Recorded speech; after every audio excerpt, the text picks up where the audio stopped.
FII. So first of all, what is the full form of FDI? FDI means foreign direct investment. Foreign direct investment. And what is FII means?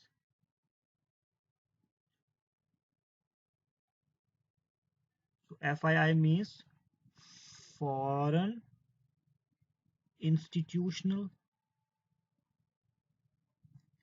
Investment. वैसे FII को एक दूसरा नाम भी होता है, इसको FPI बोल देते हैं, और यहाँ पे लिख लेते हैं FPI. इसको फॉरेन पोर्टफोलियो इन्वेस्टमेंट भी बोल देते हैं. Foreign portfolio investment. FII and FPI is one of the same thing, नाम अलग अलग है बस. फॉरेन इंस्टीट्यूशनल इन्वेस्टमेंट और foreign portfolio investment is the one thing, and foreign direct investment is the another thing. ठीक है, तो ये दो चीजों को हमने आज डिटेल्ड में डिस्कस करना है. तो what are these things, what are the benefits of this, and some important facts based on this, right. तो पहली बात, व्हाट इज FDI? इसके कुछ इंपॉर्टेंट टर्म्स हम पढ़ लेते हैं. तो पहली बात, FDI तो हमने सुना है कि व्हाट इज FDI. FDI मतलब अगर कोई बाहर की कंपनी हमारे यहाँ पे कुछ इन्वेस्टमेंट करती है, राइट, तो उसको FDI बोला जाता है. पहली बात, व्हाट इज इनवर्ड FDI मतलब अगर कोई फॉरेन कंपनी अगर हमारी कंट्री में इन्वेस्ट करे, ठीक है, तो मतलब इंडिया है ये, तो अमेरिका की कोई कंपनी इंडिया में आके इन्वेस्ट करे, इसको इनवर्ड FDI बोला जाता है. तो again, what is outward FDI? अगर इंडिया की कोई कंपनी अमेरिका में इन्वेस्ट करे, जैसे टाटा हो गया हमारा, रिलायंस जैसी कंपनीज होगी जो बड़ी कंपनीज है, तो अगर ये कंपनीज अमेरिका में इन्वेस्ट करते हैं उसको बोला जाता है outward FDI, when the home country invest abroad, right. तो what is greenfield investment?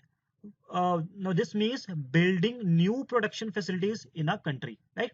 For example, जैसे नोएडा में सैमसंग का सबसे बड़ा आपको दुनिया में प्रोडक्शन फैसिलिटी आपको मिलेगी, राइट. तो उस टाइप की इन्वेस्टमेंट को अगर कोई कंपनी हमारे यहाँ पर प्रोडक्शन फैसिलिटी अगर कोई बनवाती है, राइट, बात याद रखना, नई प्रोडक्शन फैसिलिटी, मैन्युफैक्चरिंग की अगर हम बात करते हैं, उस टाइप के इन्वेस्टमेंट को बोला जाता है ग्रीन फील्ड इन्वेस्टमेंट.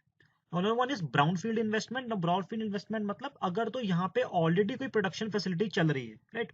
जैसे अगर यहाँ पे कोई ऑलरेडी कोई फैक्ट्री चल रही है जो कि प्रोडक्शन कर रही है, मैन्युफैक्चर कर रही है, उसको कोई बाहर की कंपनी आके खरीद लेती है, खरीद ले या उसको लीज पर ले ले, उस टाइप की इन्वेस्टमेंट को बोला जाता है ब्राउन फील्ड इन्वेस्टमेंट, राइट. तो याद रखना, ग्रीन फील्ड इन्वेस्टमेंट वो इन्वेस्टमेंट जब कोई बाहर की कंपनी इंडिया में आके नई बिल्डिंग सेटअप करती है, नई प्रोडक्शन फैसिलिटी सेटअप करती है. जैसे मैंने आपको एग्जांपल दे दी, सैमसंग साउथ कोरियन कंपनी है, साउथ कोरियन कंपनी है सैमसंग. तो अगर सैमसंग ने जैसे नोएडा में अपना प्लांट बनाया है, one of the biggest plants of the world, कि यहाँ पे प्रोडक्शन वगैरह हो रही है, तो एक तो ये हो गया, इसको बोला जाता है ग्रीनफील्ड इन्वेस्टमेंट. अगर तो ऑलरेडी कोई हमारे यहाँ पर ऐसा की प्रोडक्शन फैसिलिटी चल रही है और उसको कोई फॉरेन कंपनी आके खरीद ले, उस चीज को बोला जाता है ब्राउन फील्ड इन्वेस्टमेंट. तो अगली चीज डिस्कस करेंगे, what is foreign direct investment. तो it is investment directly into production in a country by a company located in another country, either by buying a company in the target country or by expanding operations or an existing business in that country. ठीक है, इसको अगर मैं short में अगर explain करूं, अगर let's say America की कोई कंपनी है, अमेरिकाज कंपनी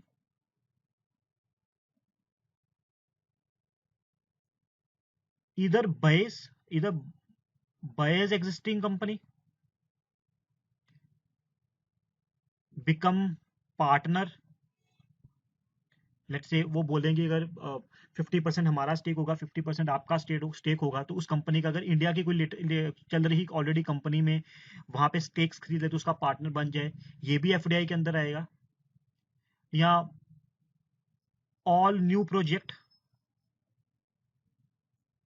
ठीक है, अपना ही नया प्रोजेक्ट वगैरह अपना लगाएं, तो इसको बोला जाता है फॉरेन डायरेक्ट इन्वेस्टमेंट. ठीक है, इस तरीके की इन्वेस्टमेंट को अगर कोई फॉरेन कंपनी हमारी टारगेट कंट्री पे आके वो करे, जैसे इंडिया एक टारगेट कंट्री है, वहां पे अगर इन्वेस्टमेंट करे, कैसे, या तो यहाँ की कोई ऑलरेडी चलती हुई फैक्ट्री को खरीद ले, या नई फैक्ट्री बना ले, या कोई ऑलरेडी चलती हुई फैक्ट्री का पार्टनर बन जाए 50-50% स्टेक्स के ऊपर.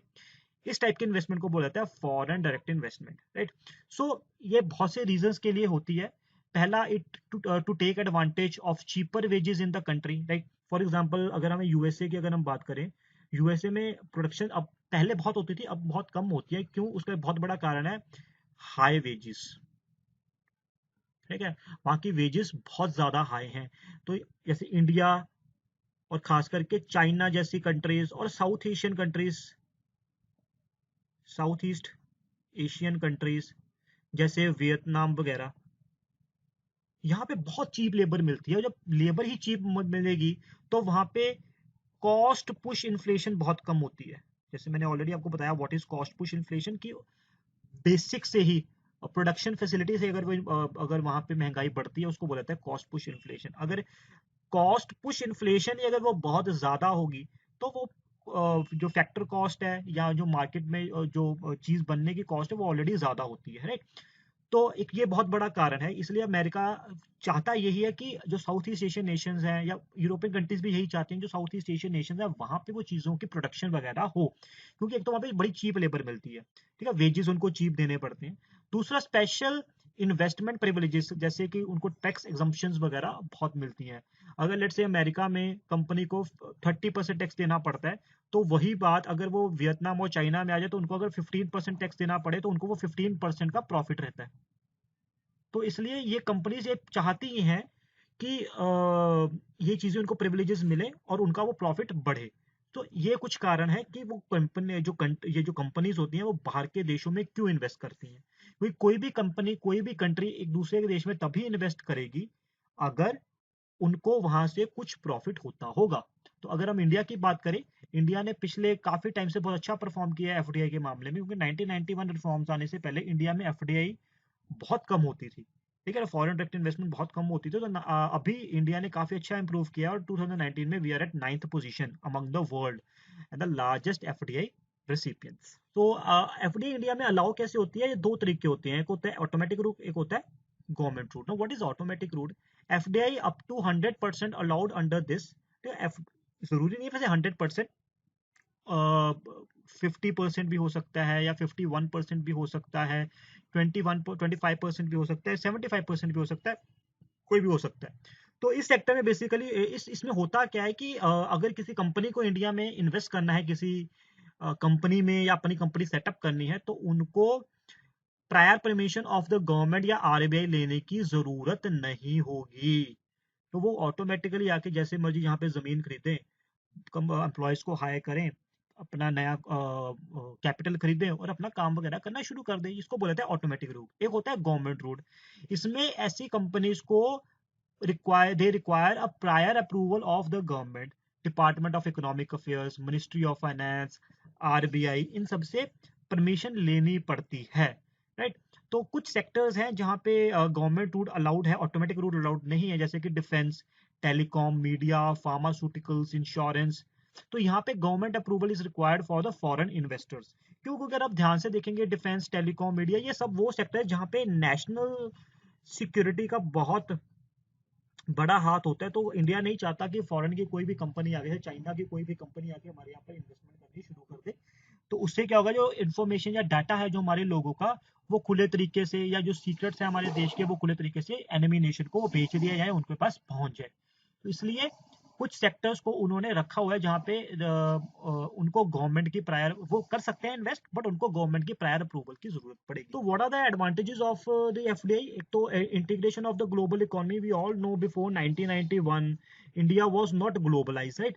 तो आफ्टर 1991 एलपीजी रिफॉर्म्स, तो हमने जब अपना प्राइवेट सेक्टर खोला तो we give attractive offers to the western countries. तो उन्होंने एफडीआई को हमारे यहाँ पे इन्वेस्ट करना शुरू कर दिया। तो integration of the global economy, अगर तो अमेरिका की लेट्स से अगर यूएसए की इकोनॉमी अगर अप जाएगी, तो दैट मीन्स वो क्यों अप जाएगी, क्योंकि उनकी जो लोकल कंपनीज हैं वो अच्छा परफॉर्म कर रही हैं। अगर वही लोकल कंपनीज ने इंडिया में इन्वेस्ट किया हुआ है, ठीक है, तो वो यहाँ पे भी प्रॉफिट गेन करेंगी, तो इंडिया में भी ग्रोथ होगी, ठीक है। तो integration of the global economy. दूसरा, ट्रेड बहुत बड़ा, बहुत ज्यादा बढ़ेगा।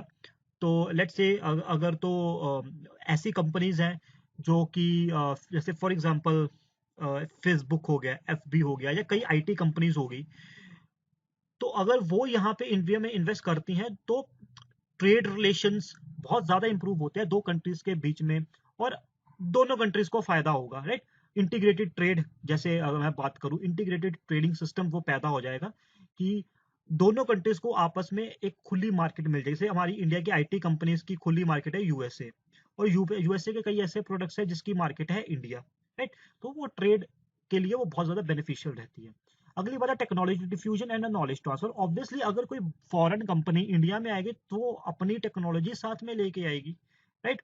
तो अगर लेट्स से कि अगर हम ध्यान से देखें बिफोर 1991 तो हमारे यहाँ पे एक कंपनी होती थी मारुति। वो कार बनाती थी मारुति 800, जो इतनी अच्छी क्वालिटी की नहीं होती है। बट जब फॉरेन कंपनीज इंडिया में आना शुरू किया, टोयोटा, ठीक है, सुजुकी जैसी कंपनीज है जो इंडिया ने जब आना शुरू किया, तब वो अपनी टेक्नोलॉजी साथ में लेके आई। जब वो अपनी टेक्नोलॉजी साथ में लेके आती है तो सुजुकी का टाइप किसके साथ होता है? मारुति के साथ।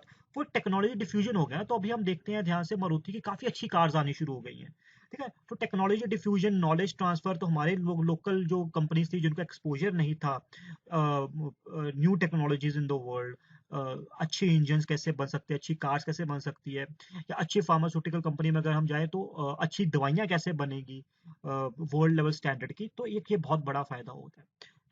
अगली बात है इंक्रीज्ड कंपटीशन। तो जब हमारे यहाँ पे लोकल कंपनीज है उनको जब पता है कि कोई फॉरेन इन्वेस्टमेंट, फॉरेन कंपनी नहीं है, तो सबका जो प्रोडक्ट है वो सेम लेवल का है, तो इससे क्या होगा, वो बहुत ज्यादा फर्क पड़ता है अगर एफडीआई आने से कि कंपटीशन बढ़ेगा। क्योंकि टोयोटा लेट से अगर इंडिया में आती है तो उसका टोयोटा हैज गुड प्रोडक्ट, तो यहाँ पे मारुति की मजबूरी बन जाएगी to improve Maruti to improve level of production and services, right. जैसे कि बैंकिंग, अगर हम लेट्स से बैंकिंग की अगर हम बात करें, जो पहले पब्लिक बैंक्स थे वो उनकी परफॉर्मेंसेज इतनी अच्छी नहीं थी, बट अगर प्राइवेट बैंक्स की अगर हम बात करें तो वहां पे तो उनकी परफॉर्मेंस ही बहुत अच्छी है, right. So it helps in increase in the competition. अगली बार ह्यूमन रिसोर्स डेवलपमेंट, जैसे मैंने ऑलरेडी बताया, अगर टेक्नोलॉजी डिफ्यूजन होगी, नॉलेज ट्रांसफर होगी, it will also help in improvement of our own labour. तो यहाँ पे भी ह्यूमन रिसोर्स, क्या हमारे यहाँ पर जो लेबर्स की, हमारे यहाँ पर वर्कर्स की जो डेवलपमेंट है वो काफी अच्छी होगी।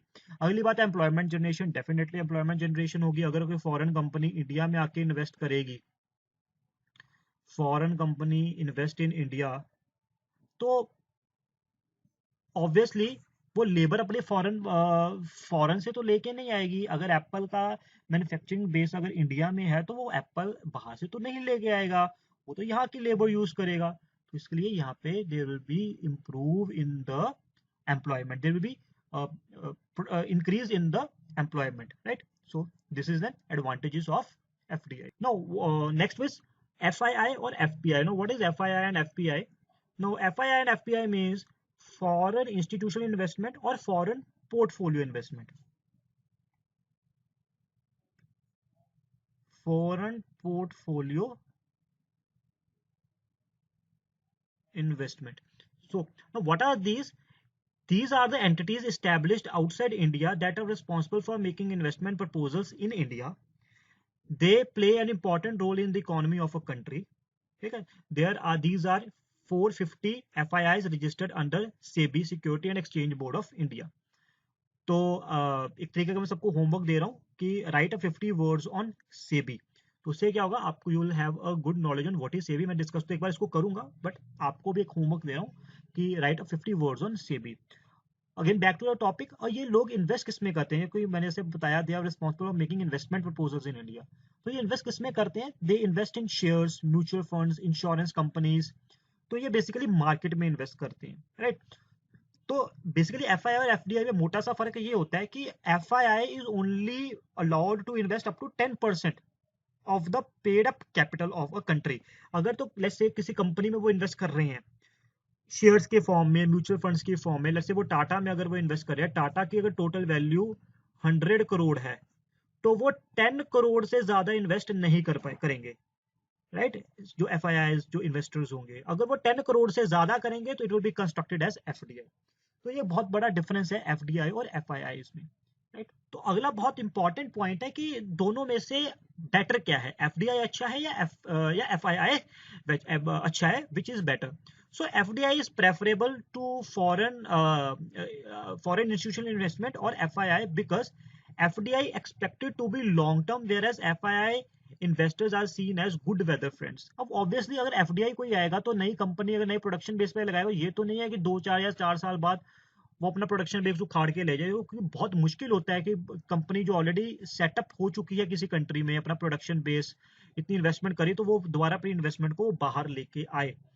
ठीक है, तो इससे ये फर्क पड़ता है कि वो एक लॉन्ग टर्म पर्पस के लिए वो किसी कंट्री में आते हैं। बट जो एफआईआई होता है वो उल्टा होता है। अगर वो देखते हैं कि किसी कंट्री में कोई दिक्कत आने वाली होती है, जैसे कोई वॉर आने लगी हो या नेचुरल डिजास्टर आ जाए या किसी तरीके की पॉलिटिकल इंस्टेबिलिटी हो, तो ये करते क्या है ये लोग, ये फटाफट अपना पैसा निकलवाते हैं, अपना प्रॉफिट लेते हैं और चले जाते हैं। राइट, तो basically these are the good weather friends. Right, so अगर इसको मैं एक्सप्लेन करूं एक बड़े फनी वे में, तो मैं इसको ये बोलूंगा, FIIs are your those your boyfriend और the girlfriend who will leave you when you will have a tough time. Right, तो ये वो होते हैं। तो जब वो देखते हैं किसी कंट्री में दिक्कत आने लगी होती है, तो वो अपना पैसा निकलवाते हैं, अपना प्रॉफिट रखते हैं और चले जाते हैं, वो रुकते नहीं हैं। इसलिए एफडीआई इज बेटर, क्योंकि वो लॉन्ग टर्म के लिए आती है। तो FDI brings along with financial investment access to modern technologies and export market. जैसे मैंने आपको बताया, अगर एफडीआई आएगी तो वो एक मॉडर्न टेक्नोलॉजी लेके आएगी, नॉलेज ट्रांसफर होगी, टेक्नोलॉजी डिफ्यूजन होगी, एम्प्लॉयमेंट जनरेशन होगी। बट एफआईआई में ऐसा किसी विजिबल इफेक्ट नहीं होता, क्योंकि वो इन्वेस्ट ही कहाँ पे कर रहा है, mutual fund, share market etcetera, ये वहां पे इन्वेस्ट कर रहा है, तो उसका कोई एक्चुअली में विजिबल इम्पैक्ट नहीं होता, एम्प्लॉयमेंट जनरेशन नहीं होती। हाँ, हमारी मार्केट अच्छी होती है, सेंसेक्स बढ़ता है, निफ्टी अच्छा इंप्रूव होता है, बट वैसे विजिबल इफेक्ट इसका कोई नहीं होता। अगली बार बड़े important facts about about the FDIs. तो सबसे बड़ी जो एफडीआई इंडिया में जो सोर्स है हमारा, इट्स सिंगापुर। सिंगापुर से रिसेंट डाटा है, कई बार मॉरिशस हो जाता है, पहले मॉरिशस रहा है काफी टाइम तक, छोटी सी कंट्री है। दूसरे नंबर पहले पहले सिंगापुर आता था, पर अभी रिसेंटली क्या है, सिंगापुर पहले नंबर पर आ गया और मॉरिशस सेकंड नंबर पर आ गया। उसके बाद नीदरलैंड, यूएस, केमन आइलैंड्स, जापान एंड फ्रांस। तो ये कंट्रीज हैं सीरियल ऑर्डर पे कि उनकी एफडीआई का इन्वेस्टमेंट कितनी है और कैसी है इंडिया में। तो अगर हम इंडिया में अगर बात करें, total FDI amount is 62,001 US dollar million में है 2018-19। तो सबसे बड़ा जो सेक्टर है जिसको एफडीआई मिला है वो है सर्विस सेक्टर। राइट, तो लगभग 80,670 करोड़ डॉलर्स के आसपास उनको एफडीआई का शेयर है सर्विस सेक्टर में। इसके अलावा अगर हम बात करें agriculture and animal husbandry, auto components, e commerce activities, उनको रिसेंटली 100% एफडीआई की अप्रूवल दे दी है थ्रू ऑटोमेटिक रूट। 100% एफडीआई का मतलब क्या होता है कि 100% फॉरेन एंटिटी उसके ऊपर मैनेज कर सकती है, काम कर सकते हैं। अगर लेट्स से 50% है तो 50% फॉरेन और 50% या तो गवर्नमेंट का स्टेक होगा या लोकल एंटिटी या लोकल कंपनी का स्टेक होगा। राइट, तो ये चीजें हैं। तो कुछ सेक्टर्स जहाँ पे एफडीआई बिल्कुल प्रोहिबिटेड है कि यहाँ पे नहीं कर सकते, इंडिया में इन्वेस्ट नहीं करते, जैसे कि लॉटरी बिजनेसेस में वो नहीं इन्वेस्ट कर सकते, gambling, betting, chit fund business, Nidhi companies are also similar to chit funds, trading in transferable developments, right, TDRs बोला जाता है, manufacturing of cigar, cheroot, cigarillos, cigarette, tobaccos and its substitutes, atomic energies, railway operations. तो ये कुछ sectors है जहाँ पे FDI की अप्रूवल नीदर ऑटोमेटिक और गवर्नमेंट, दोनों में से कोई भी उनको अप्रूवल नहीं है, दोनों प्रोहिबिटेड है। तो ये चीजें हैं एफडीआई और एफआईआई में। तो आई होप आपको एफडीआई और एफआईआई में डिफरेंस लग गया होगा पता कि what are the clear difference between